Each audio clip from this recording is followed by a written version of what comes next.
Oi, pessoal. Sérgio Hart aqui da Cena Digital. O objetivo da nossa série é mostrar como as empresas do Brasil estão fazendo a transformação digital, suas estratégias, seus desafios, seus resultados.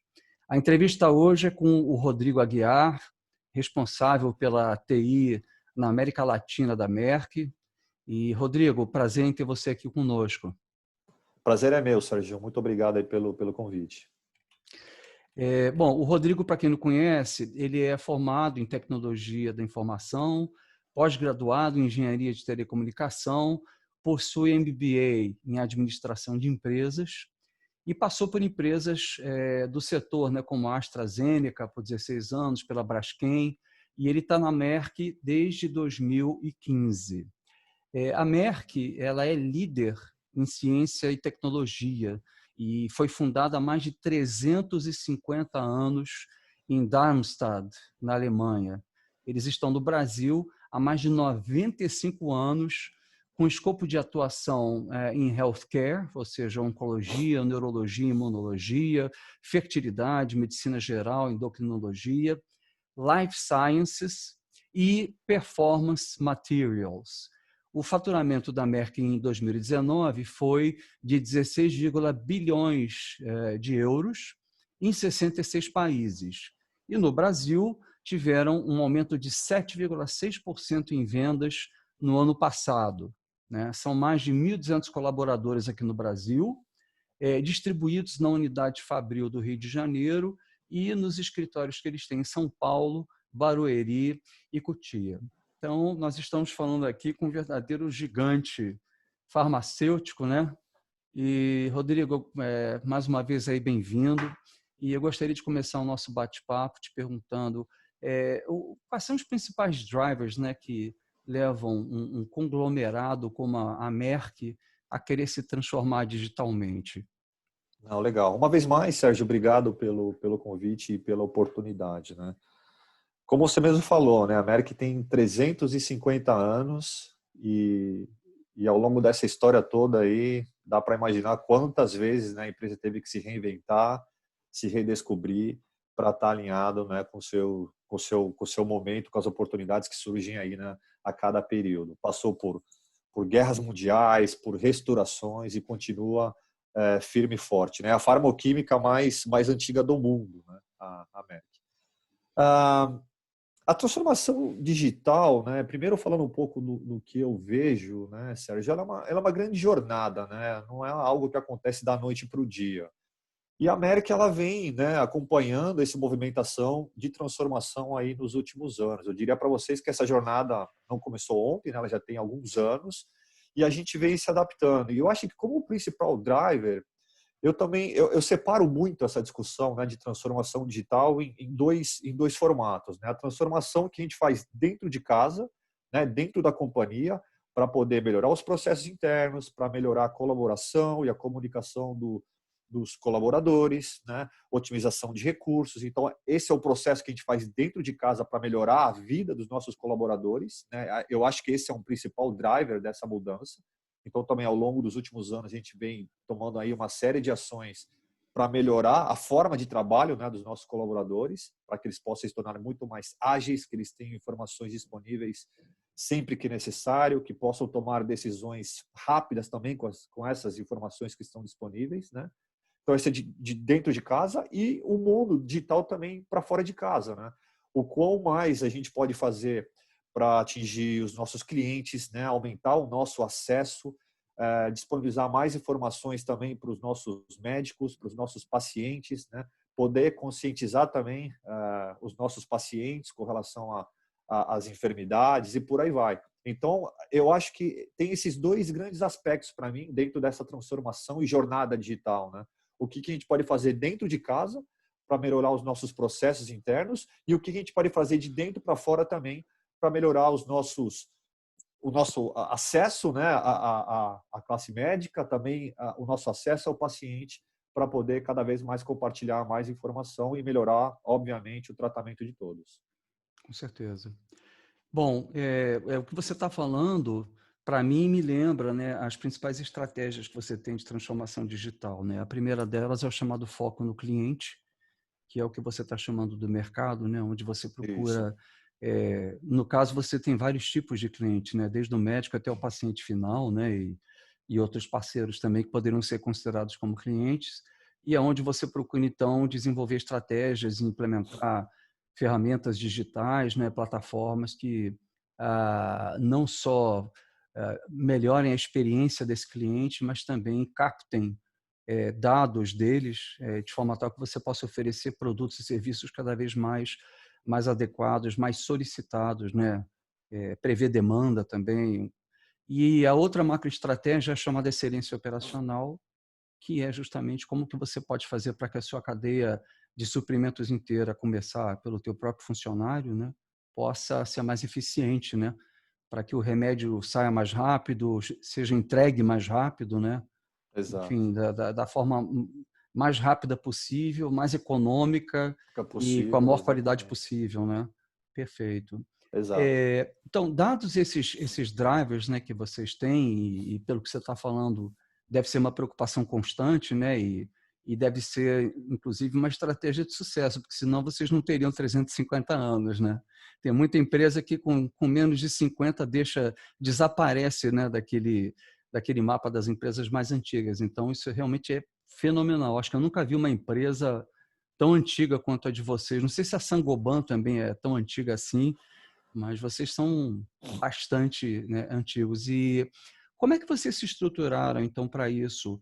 Tanto do ponto de vista de governança, de estratégia, de tecnologia, de cultura. Como é que vocês se estruturaram? Eu posso começar pela questão de tecnologia, Sérgio, né?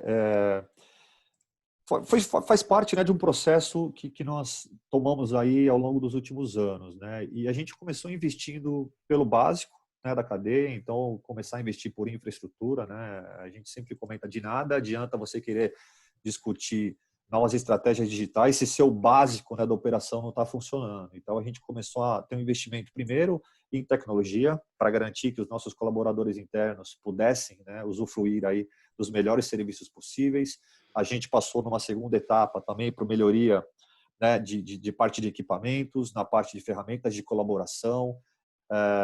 E aí entrou numa terceira etapa que eu chamo, né, que aí sim é entrar na parte estratégica, na parte sistêmica, otimização de processos, né, e poder deixar o lado operacional, porque uma vez que eu tenho uma infraestrutura que está operando, né, sem nenhum problema, eu posso dar esse pulo para poder ir para a parte estratégica, que é o que nós, né, que acaba nos interessando mais. Então a gente fez sim, na parte de tecnologia, todo esse movimento, né, ao longo dos últimos anos, para poder ter uma operação rodando, né, sem maiores problemas. A gente acabou se estruturando na parte de governança também, então ao longo do tempo a gente percebeu, porque a questão, né, da transformação digital é uma cultura, né? Então não é, de novo, não é algo que você implementa ali como uma sementinha, nasceu, agora somos digitais. Então é uma transformação que ela acontece, né, ao longo do tempo. Então, pensando na cultura, também a Merck ela tomou diversas ações ao longo dos últimos anos de campanhas, né, digitais, o que a gente chama de Digital Days. A gente teve exercícios, né, visitando companhias como Google, Facebook, também nos últimos anos. A gente trouxe palestrantes para dentro de casa para mostrar. Com isso também a gente acabou fazendo coisas de formas diferentes, né, implementando um pouco do conceito de design thinking, metodologias de implementação de projetos, né, Scrum, Agile. Então isso também começou a fazer parte, né, permear um pouco na cultura da empresa.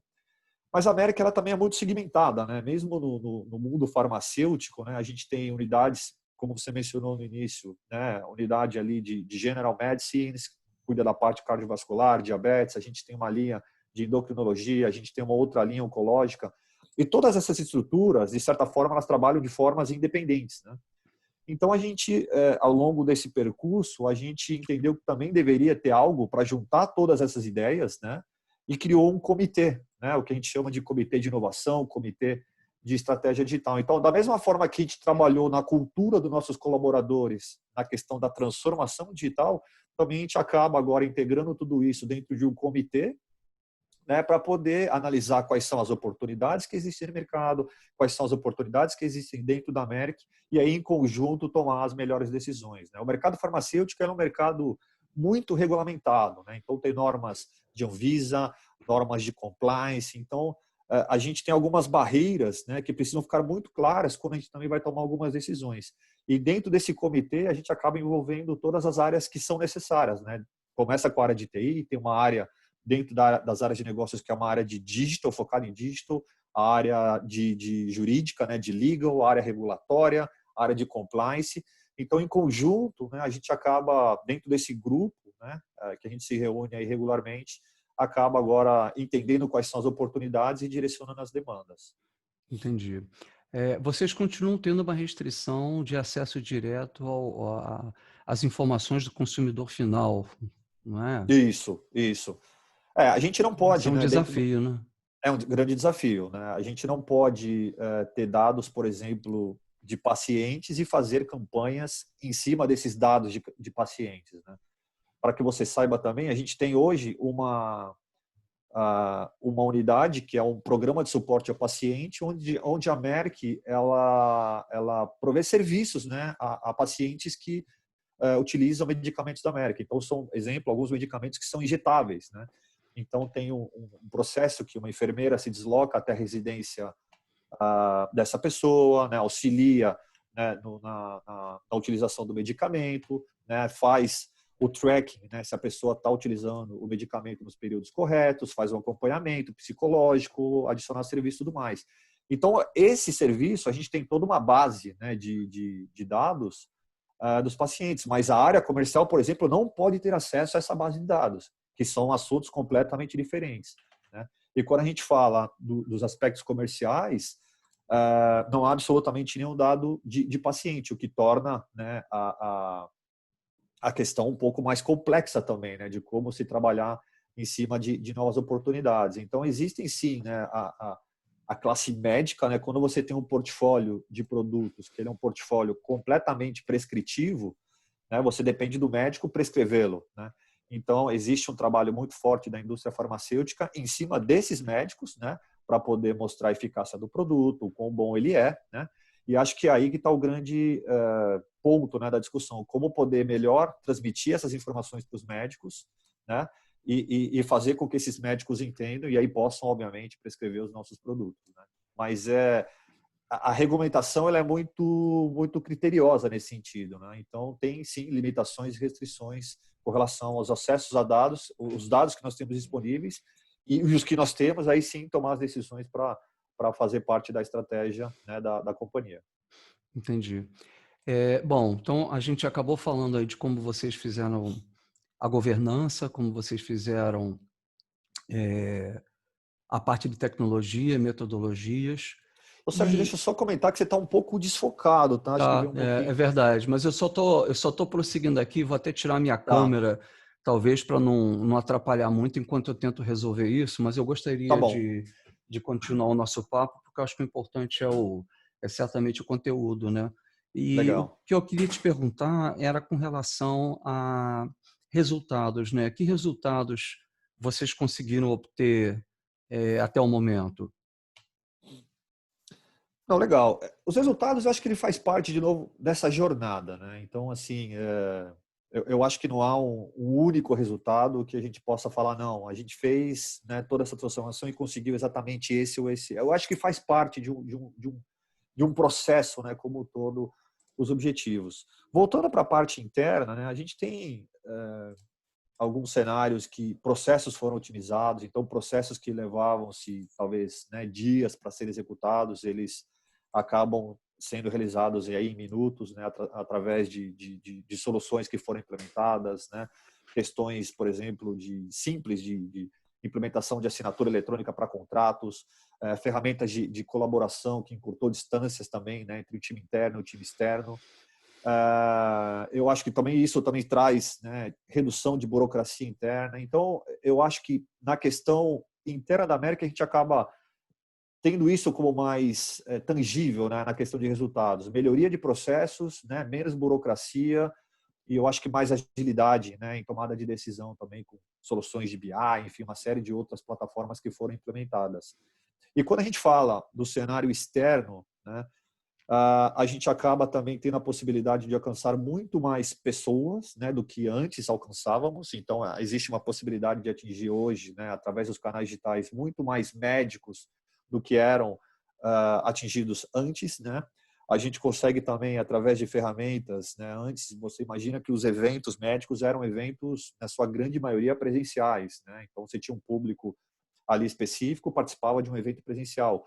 Hoje, todos os eventos médicos são realizados através de forma digital, né? Através de webinars. E aí você não tem limite, né? O céu é o limite. Então, se você tinha uma restrição antes, né, para fazer um evento para 100 médicos, hoje você pode multiplicar isso por 10, por 15, por 20, né? Então, também a questão externa, né, no que diz a respeito a multiplicar, né, o acesso à informação para quem antes não tinha, é sem dúvida um dos grandes benefícios e, obviamente, também, né, acaba beneficiando no final da cadeia os nossos pacientes, que também acabam recebendo mais informações, né, com relação aos tratamentos, né, e aí gerando o valor que nós esperamos como companhia. Eu tive lendo muito sobre como que os gigantes do software aí, os gigantes de tecnologia estão se aproximando do mercado de saúde, né? E principalmente o Google, que é uma empresa que tem me impressionado muito, né? O grupo Alphabet, ele é composto por 14 empresas, sendo que uma delas ela está fixada em aumentar a longevidade das pessoas. É um instituto de pesquisa, né? Eles querem, Isso. parece que botar o homem para viver até 150 anos, alguma coisa Ah, assim. O quanto isso preocupa vocês? O quanto vocês estão competindo ou coopetindo com eles? Como é que está sendo o posicionamento de vocês em relação a esses gigantes aí, a Apple, né, também, né, que tem muito wearable, né? ah, na verdade, a gente não vê como uma competição, né? Como indústria farmacêutica, né, que produz os medicamentos, a gente acaba vendo esses grandes players como parceiros, de fato, né? Parceiros que podem nos ajudar a agregar serviços, soluções, né, para todo mundo. Então, hoje eu vejo isso mais como uma grande parceria que vai vir no futuro do que propriamente, né, uma grande competição. Agora, você abordou alguns pontos que são bem interessantes, né? Aí saindo um pouco, né, da questão digital, mas pensando em futuro, por exemplo, a Merck tinha uma unidade de negócio de consumo, né, que o slogan era We 100, né, de que pessoas que estavam nascendo agora nessa geração, a expectativa de vida deles era chegar a pelo menos a 100 anos, né? E existem estudos, sim, né, de que no futuro próximo, né, aí analisando pesquisadores, cientistas, de que vai ser possível, através de impressão 3D, você conseguir, né, gerar um órgão, né, para uma pessoa, né? Então, a gente já fala aí, pensando, né, na ficção científica, nos humanoides, né, o que pode vir no futuro, né? É algo bastante interessante, né? Então, o próprio É. coração em 3D, imagina, no futuro você começar a ter esse tipo de situação. E, além disso, né, o que a indústria também vem encaminhando é para você ter a personificação, né, da medicina. Então, fazer um mapeamento, né, da pessoa, entender lá os DNAs de cada um, e a hora que você for tomar um medicamento, ter um medicamento específico para você, que vai fazer um efeito específico para você, e não como é hoje, né, em produção em massa, onde o medicamento ele pode acabar, né, trazendo algum efeito colateral para uma outra pessoa, né? Então, é o rumo que a indústria está seguindo, né, no futuro aí, que eu acredito não seja um futuro tão distante, dessa personificação, né, da medicação. E eu vejo, sim, né, a questão de Google, Apple como parceiros, né? A gente tem uma linha muito forte aí de cardio, né? Produtos para o coração e tudo mais. E através dos Apple Watch, a gente consegue fazer a medição cardíaca e tudo mais, né? Então, eu acho que sim, essas grandes empresas vêm, né, para agregar, né, para poder trazer aí soluções que vão acabar ajudando a indústria como um todo. Entendi. Bom, eu acho que uma jornada como essa, como você falou, né, ela tem data para começar e não tem para terminar, porque isso vai fazer parte do nosso dia a dia. Exato.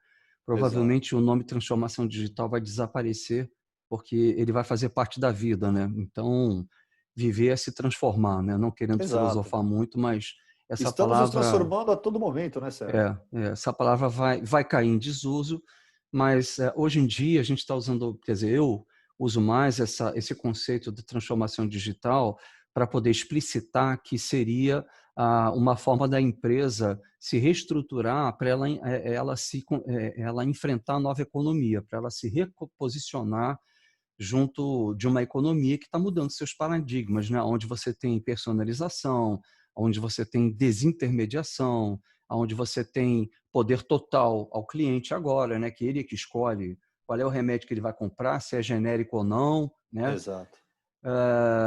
Enfim, uma série de fenômenos, né? E principalmente o fenômeno do efeito rede, né? Que favorece muito você ter plataformas digitais com centenas de milhões ou até bilhões de pessoas e bilhões de SKUs aí disponíveis, como num Alibaba da vida, né? Então, a transformação seria o ingresso da empresa nessa nova economia. Obviamente, quando a nova economia ser a economia normal, né, não ser mais nova, né, a gente não tem mais sentido falar de transformação. Eu acho que é uma transição que a gente está vivendo hoje em Exato. dia. E o que eu queria te perguntar Exato. era o seguinte, o Covid, né, o que nós estamos passando agora em termos de pandemia, ele está afetando você? Como que ele está afetando vocês como empresa? O mercado farmacêutico, né, por característica, quando existem esse tipo de crise, ele é o último a entrar, né, e é o primeiro a sair, né? A gente comenta muito que quando há uma crise econômica, né, as pessoas deixam de adquirir certos bens, né, deixa de repente de comprar uma geladeira, deixa de trocar o carro, né, deixa de Sim, comprar roupa, mas se há necessidade de um medicamento por causa de um tratamento, ela vai comprar um medicamento, ela não vai deixar de fazer o tratamento, né? E o que a gente sentiu, né, nos meses de março e principalmente abril foi chegou até um pouco a ter um crescimento de vendas, porque pela preocupação que existia com a pandemia, muitas pessoas anteciparam compras, né?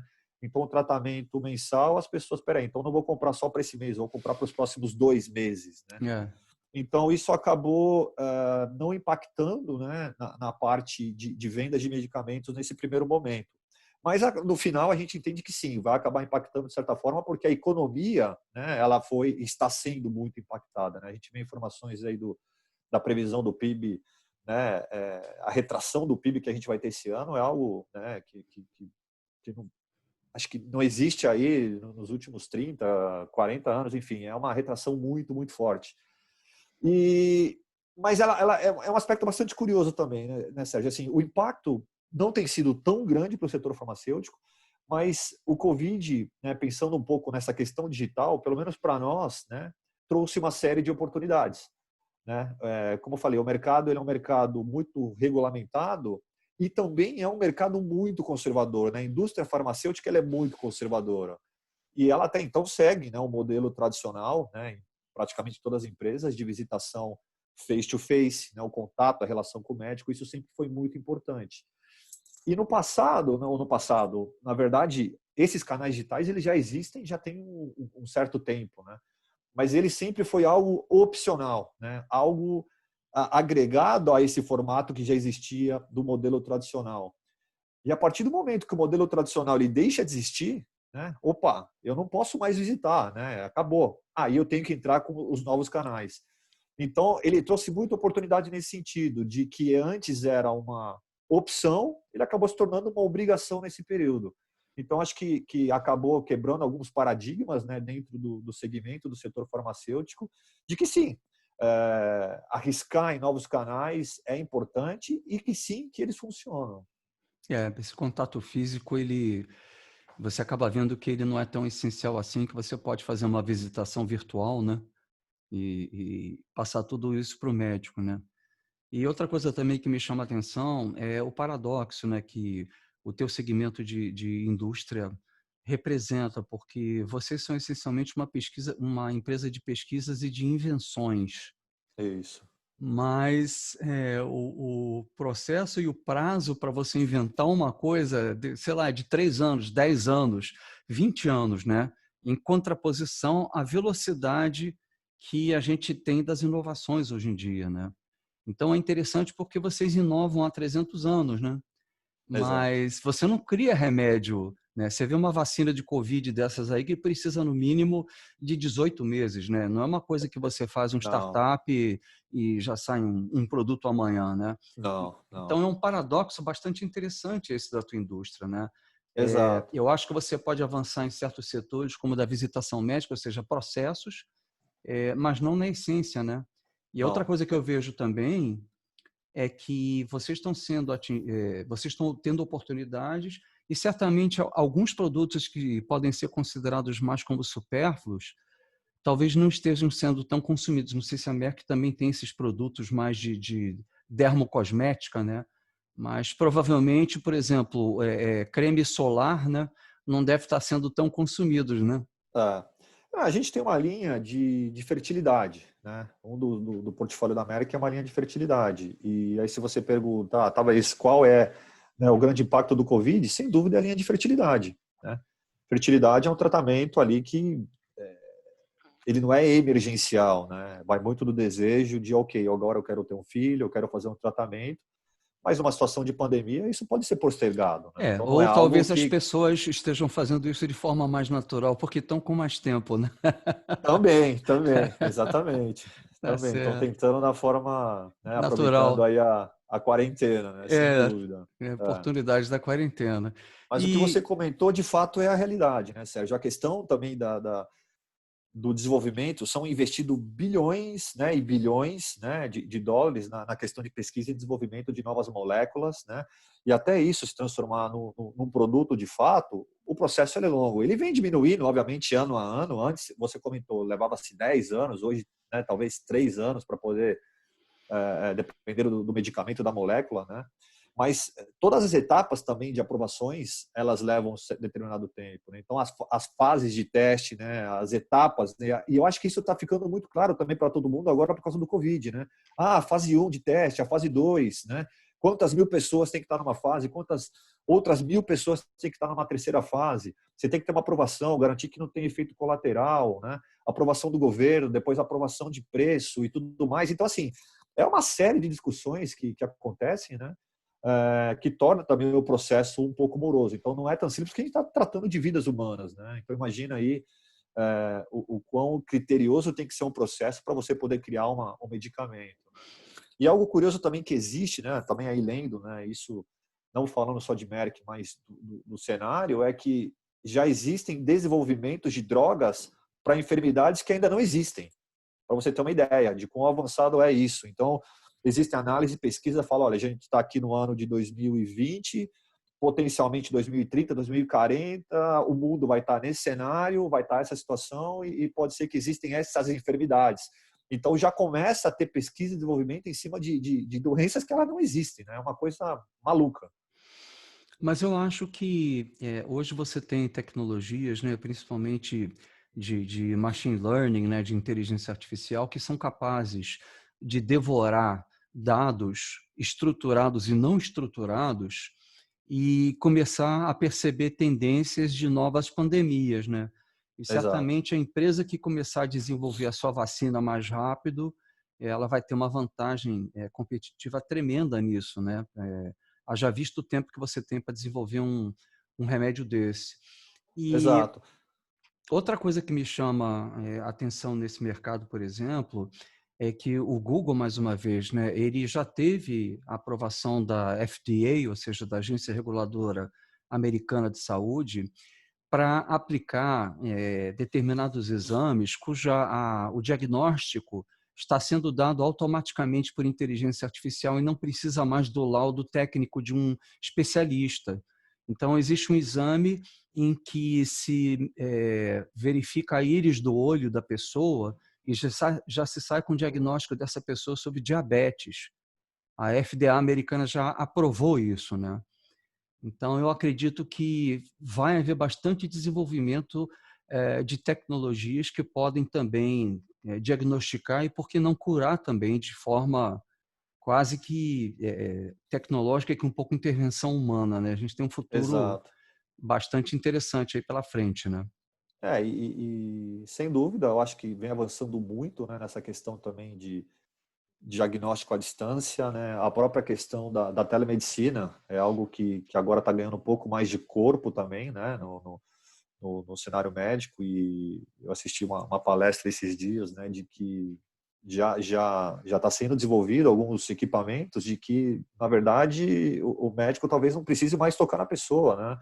Então, equipamento que você possa colocar na barriga e o médico à distância por Bluetooth, ele faz o toque como se estivesse tocando na pessoa. Ele consegue detectar se tem ali algum problema ou não, né?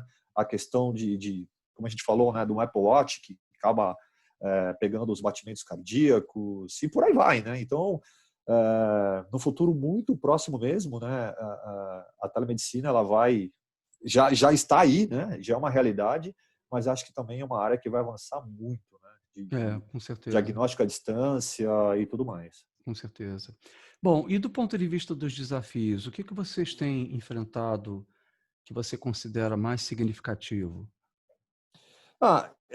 Voltando ao ponto, né, assim, dentro de casa acho que não há grandes desafios, né? Acho que tudo que a gente traz para poder melhorar processos, otimizar processos, reduzir custos, né? Acho que isso sempre é muito bem-vindo. Quando a gente fala da casa, né, de dentro para fora, aí começa a vir alguns desafios, né? Primeiro, obviamente, como já comentei, né, a regulamentação do mercado. Então, ele te cria algumas barreiras. Então, você tem alguns territórios ali que você, obviamente, não pode navegar, né? E tem também, eu acho que um dos grandes desafios que o Covid acabou quebrando, né, Sérgio, foi esse conservadorismo, né? De que, opa, peraí, eu tenho esse formato eu tenho esse modelo de negócio que ele sempre funcionou e me traz os resultados, né?